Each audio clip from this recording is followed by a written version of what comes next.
of everything to do with Big Brother in terms of opposition between David Davis and Shami Chakrabarti. Shami Chakrabarti was a Home Office barrister from 1996 until September the 10th, 2001, the day before 9/11, when she became head of Liberty.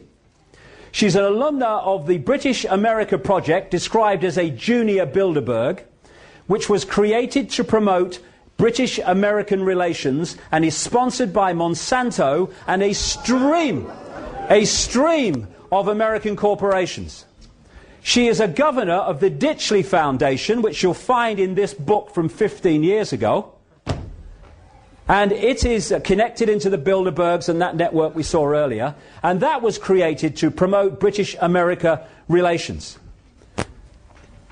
Now, I'm not saying she's knowingly manipulated. I don't know that. I'm not saying it's not true. I'm not saying it is true. I don't know that. But what we've got here is the manipulation of a situation in which establishment figures, because whatever she might say, she's an establishment figure, and so is David Davis. Establishment figures are hijacking, for whatever reason, the Big Brother opposition that is being introduced by other parts of the establishment. And as a result, narrowing the debate so people like me and the information that I'm talking about today don't get access to it. Let's just worry about England first. Then somebody who's here today, was canvassing a little bit yesterday for me, came across David Davis synchronistically, asked him about the Bilderberg Group, and according to what she tells me, he said he didn't know anything about it. And could someone send information? Well, he obviously doesn't talk to George Osborne, the Shadow Chancellor, and as things stand at the moment, the next Chancellor of the Exchequer of this country, in control of our finance, or much as we do control our finance now. He was at the Bilderberg Group meeting a few weeks ago in Washington, and that's the third he's attended. And he was asked by someone who's been supporting me in this constituency, David Cameron, when he was here a few days ago, about the Bilderberg Group, and he said, there's nothing to worry about, basically. And if it was important, I'd want to be there, he said. Well, stick around, mate. Your chance will come, don't you worry.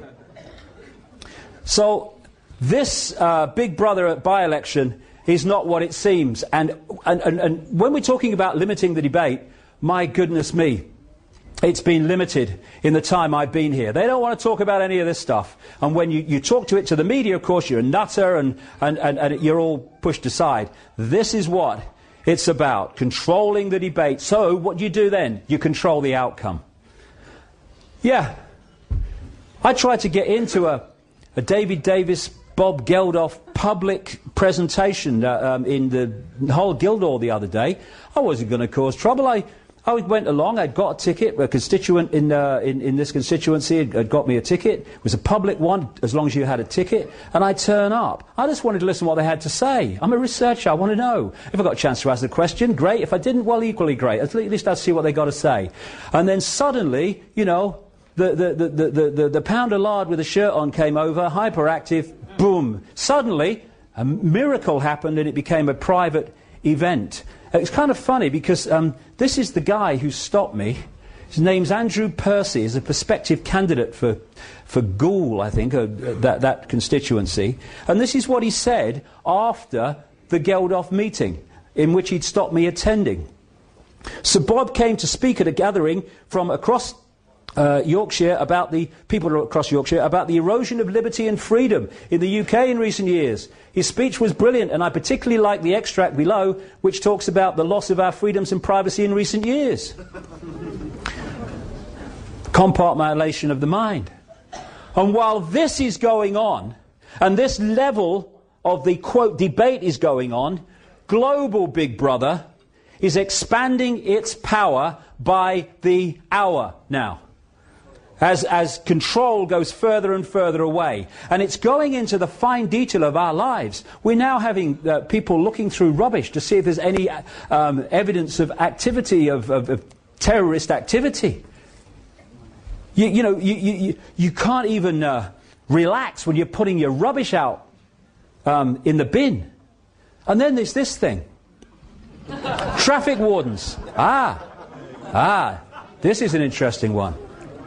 A few weeks ago, well, a few months ago now, I had a letter from a traffic warden somewhere in Britain. He's still a traffic warden, so I won't say who it was. And he told me a strange story and said I might find it of interest. He said he was called, he'd been a traffic warden for a long time, nice chap. And he said he was called in by the boss, who gave him, out of nowhere, 3 cards. One was a card that gave him authority to be a traffic warden, fair enough. But the second card was what they call a pace card. And on it are the words that you have to say, that a policeman says, to arrest somebody. You do not have to say anything, but anything you do not say. That one. It's called a pace card. And the third card, was his authority to enter private property. Of course he's going, hold on a second, what's going on? I'm a traffic warden, I give tickets for parking, I don't want these. And the boss said, go away and put him away until further notice.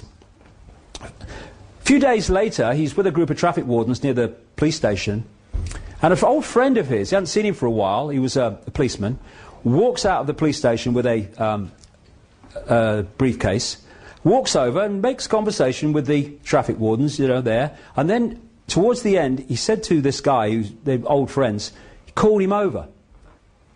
And he said, I want to tell you something. About 4 or 5 times in this conversation, the policeman said, don't tell anybody else. Don't repeat this, whatever you do. This policeman said that he had been designated to do a job in that county, and there was someone like him in every other county. He said his job, and his fellow officers around the country, was to prepare for a coming war. That this war was expected to trigger enormous civil unrest in Britain, and that the military and the mainstream police force would be overwhelmingly focused on dealing with the civil unrest. Therefore, people like traffic wardens, private security firms, and CCTV operators, etc., were going to be brought forward to do the jobs that the mainstream police force were currently doing, but would be tied up with over this civil unrest. He said, that's why you are being given these cards. A few days after this letter arrived, and I talked to him and he sent me the cards and I saw them and sent them back so he wouldn't get found out, I picked up the newspaper to see that traffic wardens were being redesignated civil enforcement officers and being given greater powers. This is the world we're looking at, and these things that come out of nowhere, oh, where did that come from, are manipulated and manipulated behind the scenes until they come to the surface in apparently out of nowhere, not out of nowhere at all. So, the elephant in the living room is there when you connect the dots. It ain't there when you don't. So they don't want the dots connecting. And this is what it's about. You know why it's gone into the fine detail of our lives, and you can't put, things in your car saying it's for sale. It's the same principle, because this is a mind game in the end. It's a mind game. If you can control people's mind and perception, you control their actions. It's a mind game. Everything's up here. The idea is to do the same on the population as a whole that they do on laboratory rats and mice in these laboratory mazes, where they put a mouse in a maze, and if it goes down certain channels within the maze, it gets an electric shock. After it's been shocked a few times, you can take the electronic equipment away, and that mouse will still not go down that channel. What you've done is programmed the mouse into acquiescence to do what you want them to do, to become subservient to what you want the mouse to do. Now, what is happening now is in all these areas of our lives, right down to the finest detail now, as I say. We are being shocked in various ways, no matter what we do. Traffic cameras, surveillance cameras, cards in windows, rubbish bin out on the wrong day, fine. Huh? What it's doing is creating a situation in the collective mind where, I guess you could describe it as anything for a quiet life. Subservience. And the tasers with the police are fundamentally connected to the same thing. I know you're talking rubbish, officer. I know you're wrong. I know it's outrageous. But if I do anything to resist that, you're going to use that thing on me. I'll go quietly. We're laboratory rats or mice in a maze. And what we need to do is take the shocks and still go anyway. I've been...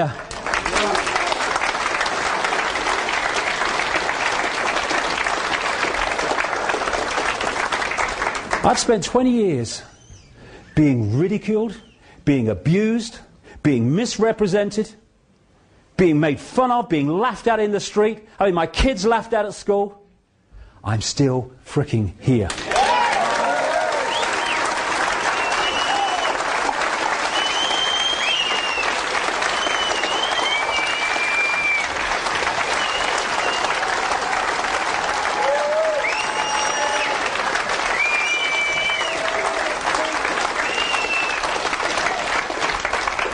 Political correctness. In Orwell's 1984 book, he had a thing called Newspeak. You know, and he said, you know, when you at this level of reality, there are many other levels of reality. We won't go there today, though I do. But at this level of reality, we think in words. You have a thought, you think it in words. When you reduce the language available through political correctness, and now this you are speak in text language and stuff. You are, as time passes, what we call time anyway, you are suppressing the amount of words to describe your own thoughts, never mind your own views. This is what political correctness is about, and also playing minorities off against each other. And the left in politics has been played like a violin. I'm from the left, there's me art right there. And here's me sodding brain here. There are a lot of genuine people on the left, what they call on the left. It's all a load of crap anyway, right, left. It's all part of the same scam. Doesn't matter. You know, you go far enough right, you meet yourself on the left coming back. The same bloody thing. There's some genuine people who want to do genuine things, but they've been scammed. And one of the scams is supporting political correctness. You can't upset somebody. Well, maybe they deserve to be upset. I'm upset that I can't have my view. Okay, that's not political correct. You know, I've got a hand that's completely knackered through arthritis, right? The only thing I can do with my hands is type with those fingers, very little else, right? It's crippled. My hand is crippled. You want to tell me my hand is crippled? I don't have a problem with that. You know why? It's bloody crippled. But no, I'm digitally challenged.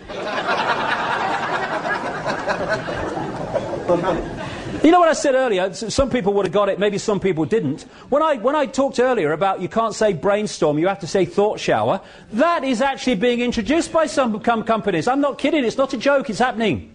And what it's doing is playing minority off against minority. So, for instance, and basically, you remember that image where all the countries were tied up in that web of stuff? They want to do that with minorities. So everyone polices everyone else. This is the idea. The few can't police the many. They have to get the many to police each other. That's what they do. So, for instance, if you're a gay person, good luck to you. I mean, I have a simple philosophy on life. Do what you like so long as you don't impose it on anyone else. That's it. That's my philosophy. Anyway,